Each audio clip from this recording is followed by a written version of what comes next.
இந்த கருத்தரங்கும் அதை பற்றிதான். ஆனால் இதன் முக்கிய நோக்கமே இந்த இரண்டு மதங்களின் ஆதரவாளர்கள் உண்மை நிலையை அறிந்து ஒற்றுமை ஏற்பட வேண்டும் என்பது மட்டும்தான். இது வரலாற்று சிறப்பு மிக்க ஒரு நிகழ்வு. இங்கு பல்லாயிரக்கணக்கானோர் கூடியுள்ளனர். ஸ்ரீ ஸ்ரீ ரவிசங்கர் அவர்கள் ஆன்மீக தலைவர்களுடன் நடத்திய உரையாடலின் வீடியோ சிடியை ஒரு வாரத்திற்கு முன்புதான் பார்த்தேன். அவரை பற்றி முதலில் அறிந்தேன். அந்த நிகழ்ச்சி 2002ஆம் ஆண்டு மே 7ஆம் தேதி கலிபோர்னியாவில் உள்ள சாண்டா மோனிகாவில் நடந்தது. அதில் ஸ்ரீ ஸ்ரீ ரவிசங்கர் அவர்களின் முதல் வசனம் நான் கேட்டது, ஆன்மீகம் இரண்டு விஷயங்களில் உறுதியாக உள்ளது. முதலாவதாக, அதிகாரப்பூர்வமான உண்மை. நீங்கள் எந்த அளவுக்கு ஒரு விஷயத்தை அதிகாரப்பூர்வமாக உண்மை என உறுதிப்படுத்தி உள்ளீர்கள் என்பது. இரண்டாவது, ஒரு விஷயத்தில் ஆழ்ந்த அறிவு. ஆன்மீகத்தில் முதல் தேவை அதிகாரப்பூர்வமான உண்மை என்று நான் கேட்ட பொழுது அசந்து விட்டேன். அதை முழுமையாக ஏற்கிறேன். நிச்சயமாக ஆன்மீகம் அதிகாரப்பூர்வமான உண்மையை எதிர்பார்க்கிறது. முதலாவதோ இரண்டாவதோ மூன்றாவதோ ஆன்மீகத்திற்கு அதிகாரப்பூர்வமான உண்மை தேவை. உண்மையை எதிர்பார்க்கிறது. நம்பகமில்லாத மனிதன் எவ்வாறு ஆன்மீகவாதியாக முடியும்? நான் முழுமையாக ஸ்ரீ ஸ்ரீ ரவிசங்கர் அவர்களின் கருத்தை ஏற்றுக்கொள்கிறேன். பின்னர் அவர்களுடைய பல புத்தகங்கள் அவரது சிஷ்யர்களால் எனக்கு கொடுக்கப்பட்டது. அதில் ஒன்று Hinduism and Islam the common thread.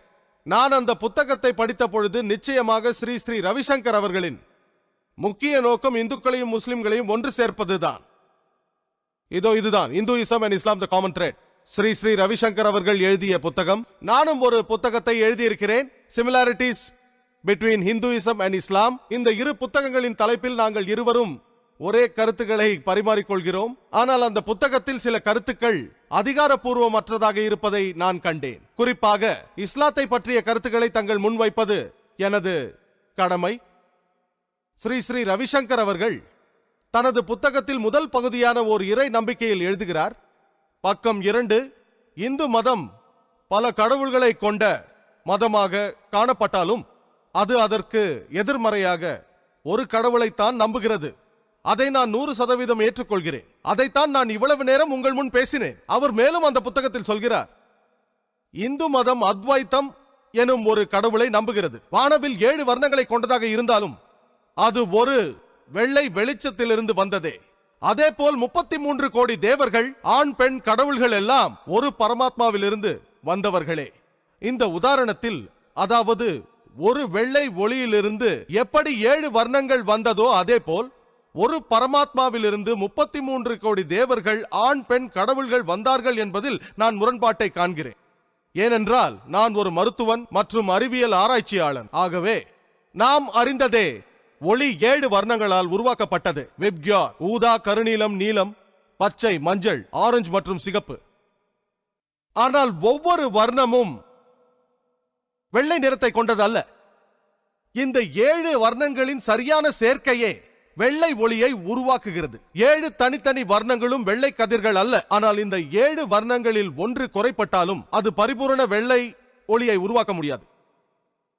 இந்த வர்ண உதாரணம் 33 கோடி தேவர்கள், தேவிகள், ஒரு பரமாத்மாவின் ஒளிக்கதிர்கள் என்பது எவ்வாறு உள்ளதென்றால், மனித உடல் எவ்வாறு 11 உறுப்புகளை உடையதாக இருக்கிறதோ, 2 கால்கள், 2 கைகள், ஒரு தலை, ஒரு கழுத்து, 2 தோள்பட்டைகள், ஒரு மார்பு, ஒரு வயிறு, ஒரு இடுப்பு.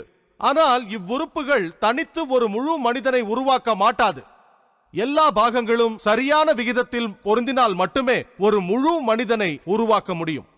ஏதாவது ஒரு பாகம் இல்லை என்றாலும் அது முழுமையான மனிதனை அடையாளம் காட்ட முடியாது. கொடுக்கப்பட்ட உதாரணம் 33 கோடி கடவுள்கள் ஒரு பரமாத்மாவிற்கு சமம் என்று. இறைவன் 33 கோடி பாகங்களால் ஆனவன் என்று சொல்வது போல் உள்ளது. இதை நான் மறுக்கிறேன். ஏனென்றால் 33 கோடி பகுதியில் ஒரு பகுதி இல்லை என்றாலும் அது முழு கடவுள் ஆக முடியாது. மேலும் அவர் தன்னுடைய புத்தகத்தில் சொல்கிறார், கடவுள் 108 பெயர்களை உடையவர் என்று. ஒரு கடவுளுக்கு 108 பெயர்களோ அல்லது 1008 பெயர்களோ இருக்கட்டும், இதை நான் ஏற்றுக்கொள்கிறேன். இதைத்தான் வேதங்களும் சொல்கின்றன. நான் ஏற்கனவே சொன்னது போல் ரிக்வேதம் புத்தகம் 1 வேதவரி 164 மந்திரம் 46 एकम सत विप्र बहुधा वेदांते. இறைவன் ஒருவனே, உண்மை ஒன்றே. சாதுக்கள் இறைவனை பல பெயர்கள் கொண்டு அழைக்கிறார்கள். இஸ்லாத்திலும் இறைவனுக்கு 99 பெயர்கள் உள்ளன. இந்த கருத்தை நான் ஏற்றுக்கொள்ளுகிறேன். எப்படி இந்து மதத்தில் ஒரு கடவுளுக்கு பல பெயர்கள் சூட்டலாமோ அதே போல் இஸ்லாத்திலும் நீங்கள் இறைவனுக்கு எந்த அழகிய பெயரையும் சூட்டலாம். திரு குரானிலும் ஹதீஸிலும் தன்னைத்தானே 99ற்கும் குறைவில்லாமல் பெயர்களை சொல்கிறான் இறைவன். இஸ்லாத்திலும் இந்து மதத்திலும் இறைவனுக்கு பெயர்களை சூட்டுவதை நான் ஏற்றுக்கொள்ளுகிறேன். உதாரணத்திற்கு என்னுடைய பெயர் ஜாகிர் அப்துல் கரீம் நாயக். ஆனால் நீங்கள் என்னை இவ்வாறு அழைக்கலாம், அபு ஃபாரிக் ஜாகிர் நாயக். ஃபாரிக் ஜாகிர் நாயக்கின் தந்தை என்று அழைக்கலாம். அல்லது என்னை இவ்வாறு அழைக்கலாம், அபு ஜிக்ரா ஜாகிர் நாயக். ஜிக்ரா ஜாகிர் நாயக்கின் தந்தை. அல்லது ருஷ்டா ஜாகிர் நாயக்கின் தந்தை. 4 பெயர்கள், 4 வித்தியாசமான பெயர்கள். ஆனால் எல்லா பெயர்களும் ஒரே மனிதனையே சுட்டிக்காட்டுகின்றன. ஆனால் எல்லாம் என்னைத்தான் குறிக்கின்றன, வேறு யாரையும் அல்ல. ஆக இறைவனுக்கு பெயர்களை தருவது முற்றிலும் சரியே. வேதங்கள் சொல்வது போல், திரு குரான் சொல்வது போல் எவ்வளவுக்கு அழகிய பெயர்களை இறைவனுக்கு சூட்டுகிறோமோ அத்துணை அளவு இறைவன் அதை மிகவும் விரும்புகிறான். மேலும் அவர் தனது புத்தகத்தில் பகுதி 3 வழிபடும் முறையில் பக்கம் 3 ஸ்ரீ ஸ்ரீ ரவிசங்கர் அவர்கள் ஒரு உதாரணம் சொல்கிறார். ஒரு மனிதனின் புகைப்படம் மனிதனாகாது. அதே போல் ஒரு மனிதனின் விசிட்டிங் கார்டு மனிதன் ஆகாது. அடுத்து சிலைகள் தெய்வீக தன்மையின் சின்னமாக உள்ளது என்று சொல்கிறார். முதலில் சொன்னதை நான் ஏற்றுக்கொள்கிறேன். அதாவது ஒரு புகைப்படம் மனிதன் ஆகாது, ஒரு மனிதனுடைய விசிட்டிங் கார்டு மனிதன் ஆகாது.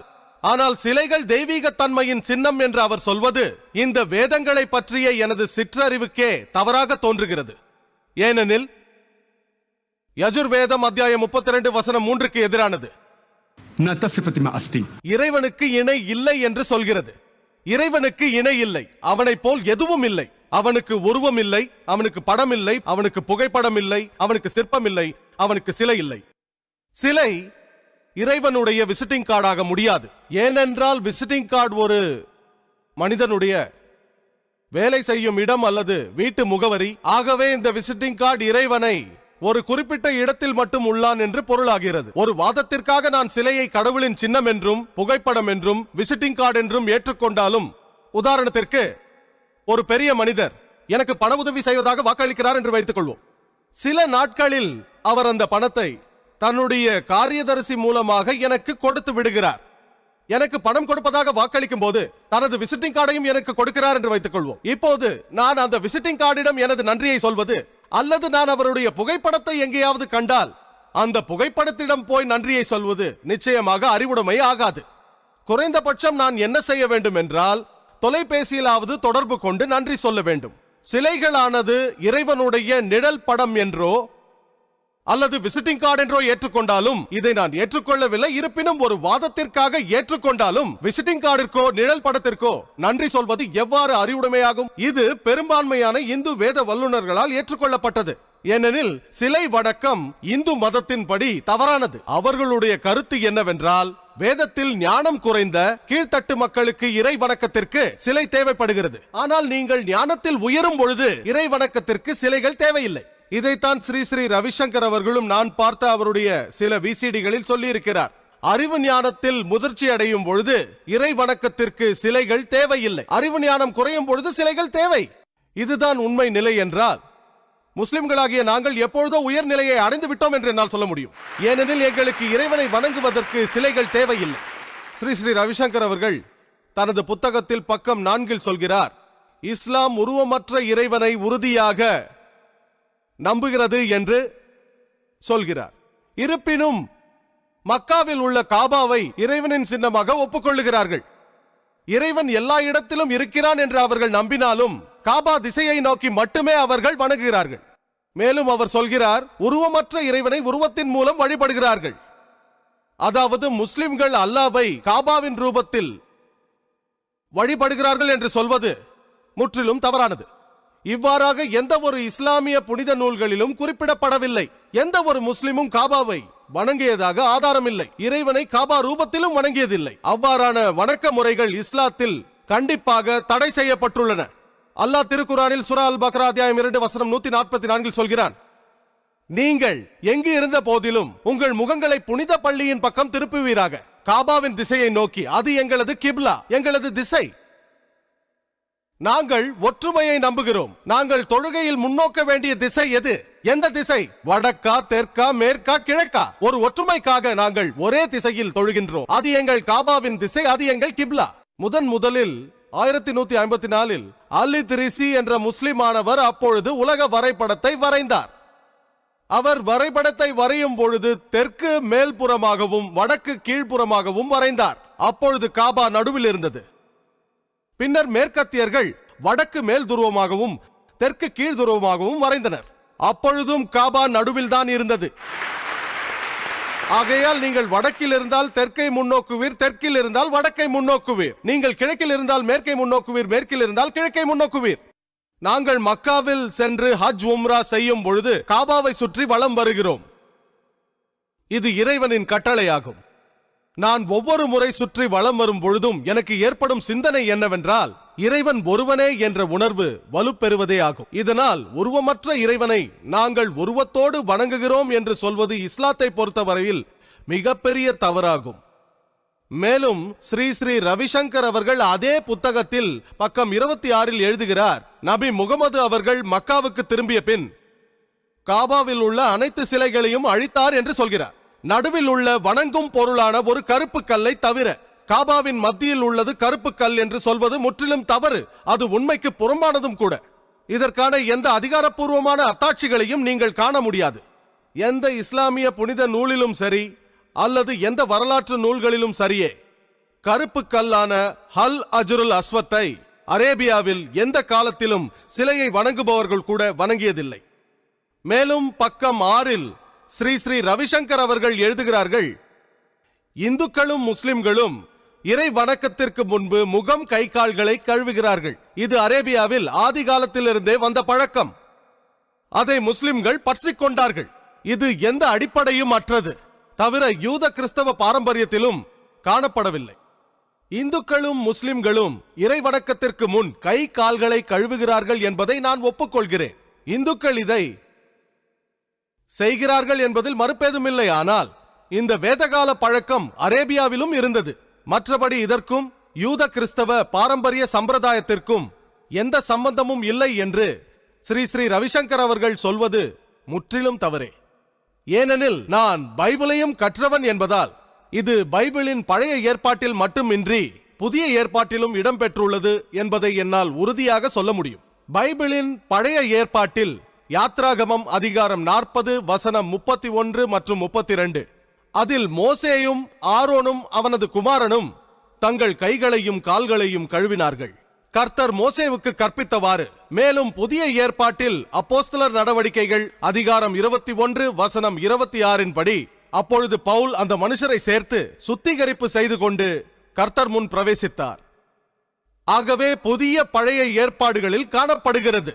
இந்த ஆதாரத்தின் அடிப்படையில் கர்த்தரை தரிசிக்கும் முன் தங்கள் கை கால்களை கழுவும் முறை யூத கிறிஸ்தவ பாரம்பரிய சம்பிரதாயங்களில் உள்ளது என்பது உறுதியாகிறது. இதைத்தான் நாங்கள் ஒளிச்செய்தல் என்போம். இந்த சடங்கு ஒரு மேனி அலம்பும் சடங்கு. நான் இஸ்லாத்தை மற்ற மதங்களுடன் ஒப்பு நோக்கும் ஆராய்ச்சியாளன். என்னை பொறுத்தவரை வாழும் கலை பயிற்சிக்கு சிறந்த வழிகாட்டி இந்த புனித திருக்குரான் மட்டுமே என்று நான் உறுதியுடன் கூறுகிறேன். அதனால் நான் இதன் ஆங்கில மொழிபெயர்ப்பை ஸ்ரீ ஸ்ரீ ரவிசங்கர் அவர்களுக்கு அன்பளிப்பாக கொடுக்கிறேன்.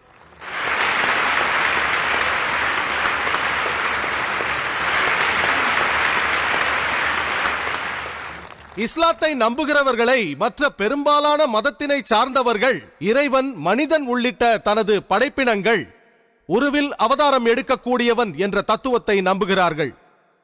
சில மதத்தை சார்ந்தவர்கள் ஒரே ஒரு முறை கடவுள் மனித உருவெடுத்து அவதரித்ததாக நம்புகிறார்கள். வேறு சில மதத்தை சார்ந்தவர்கள் பலவாறு அவதரித்ததாக நம்புகிறார்கள். இதற்கு அவர்கள் சில தத்துவ விளக்கங்களும் சொல்லுகிறார்கள். இறைவன் மிக பரிசுத்தமானவன், புனிதமானவன். ஆகையால் மனிதர்களுக்கு வரக்கூடிய நன்மை தீமைகளை பற்றி ஞானமில்லாதவன். மேலும் கோபம் கொள்ளும் போதும் சோகமாகும் போதும் அவர்கள் நோகடிக்கப்படும் போதும் மனிதர்கள் எவ்வாறு சோகம், கோபம், இன்பம், துன்பம் இவற்றுக்கு ஆளாகும் போது அவனுடைய உணர்வுகள் எத்தகையதாக இருக்கும் என்று இறைவனுக்கு தெரியாது. ஆகவே எல்லாம் வல்ல இறைவன் மனிதனாக உலகில் அவதரித்து மனிதனுக்கு எது நல்லது எது கெட்டது என்று உணர்ந்து கொள்ளவே அவதரிக்கிறான். மேலோட்டமாக பார்த்தால் சரியான வாதமாக தோன்றும். ஆனால் நான் டேப் ரெக்கார்டர் கருவியை உற்பத்தி செய்கிறேன் என்று வையுங்கள். அதற்காக நானே டேப் ரெக்கார்டர் ஆனால் தான் அது சாத்தியப்படுமா? அதன் நல்லது கெட்டது அறிய நானே டேப் ரெக்கார்டராக மாறினால் தான் அது முடியுமா? டேப் ரெக்கார்டரை இயக்குவதற்கு எது சரி எது தவறு என்பதை அறிவதற்கு நானே டேப் ரெக்கார்டராக மாறித்தான் ஆக வேண்டுமா? நான் என்ன செய்ய வேண்டும் என்றால், டேப் ரெக்கார்டரை இயக்குவது சம்பந்தமாக செயல்முறை விளக்க நூல் ஒன்று டேப் ரெக்கார்டருடன் கொடுக்க வேண்டும். அந்நூலில் எப்படி அதை துவக்க வேண்டும், எப்படி அதை நிறுத்த வேண்டும், வேகத்தை கூட்ட குறைக்க, ஒலி அளவை கூட்ட குறைக்க, எந்த பட்டனை அழுத்த வேண்டும் என்ற விவரங்கள் எல்லாம் அந்த நூலில் இருக்கும். அது கீழே விழுந்தாலோ தண்ணீரில் நனைந்தாலோ பழுதாகிவிடும் என்ற விவரங்கள் எல்லாம் அந்த நூலில் தெளிவாக விளக்கப்பட்டிருக்கும். அதுபோன்றே எல்லா அறிவும் ஆற்றலும் சக்தியும் எல்லாம் வல்ல இறைவன் உலகத்தையும் அதில் மனிதர்களையும் படைத்துவிட்டு மனிதன் வாழ்க்கையை எப்படி நடாத்திட வேண்டும் என்பதை காண்பிப்பதற்கு இறைவனே மனிதனாக வர வேண்டுமா என்ன? மனிதன் வாழ்க்கையில் எப்படி ஒளியிட வேண்டும், எது சரி எது தவறு என்பதை விளக்கி ஒரு செயல்முறை விளக்க நூலை மனிதனுக்கு அளித்தாலே போதாதா? அவ்வாறுதான் முதல் மனிதனை உலகத்தில் அனுப்பிய காலம் தொட்டு பல விளக்க நூல்களை மனிதனுக்கு இறைவன் தொடர்ந்து அளித்து வந்துள்ளான். அந்த வரிசையில் மனித இனத்திற்கு இறைவன் அளித்திட்ட இறுதியான மற்றும் உறுதியான விளக்க நூலே இந்த திருக்குரான். வாழும் கலையை பற்றி மனிதர்களுக்கு போதனை செய்வதற்கு மனிதனை படைத்த இறைவனை தவிர வேறு யாருக்கும் தகுதி வருமா? ஆகவே மனிதனுக்கு எது சரி எது தப்பு, எது நல்லது எது கெட்டது போன்ற வாழும் கலையின் நுணுக்கங்களை கற்றுக்கொள்ள இதோ இந்த திருக்குரானை தவிர வேறு ஒரு நூல் இல்லவே இல்லை என்று நான் உறுதியாக உங்களுக்கு கூறுகிறேன். புனித திருக்குரானில் இருந்து ஒரு மேற்கோளை சொல்லிவிட்டு எனது உரையை முடித்துக் கொள்ளுகிறேன். சூரா அல்-அன்ஆம் அத்தியாயம் 6 வசனம் 108 என்ன சொல்கிறது என்றால், அல்லாஹ் அல்லாத அவர்கள் வணங்குபவற்றை நீங்கள் திட்டாதீர்கள். அறியாமையின் காரணமாக அவர்கள் வரம்பை மீறி அல்லாஹ்வை திட்டுவார்கள். இவ்வாறே ஒவ்வொரு சமூகத்தாருக்கும் அவர்களுடைய செயலை நாம் அழகாக ஆக்கியுள்ளோம். பின்பு அவர்களுடைய மீட்சி அவர்களின் இறைவனிடமே இருக்கிறது. அப்பொழுது அவர்கள் செய்ததை அவர்களுக்கு அறிவிப்பான். வாஹிர் தாவானா அல்ஹம்துலில்லாஹி ரப்பில் ஆலமீன். இப்பொழுது ஸ்ரீ ஸ்ரீ ரவிசங்கர் அவர்களை அறிமுகம் செய்து வைக்குமாறு ஸ்ரீ ஸ்ரீ வினோத் மேனோன் அவர்களை நான் அழைக்கிறேன். ஸ்ரீ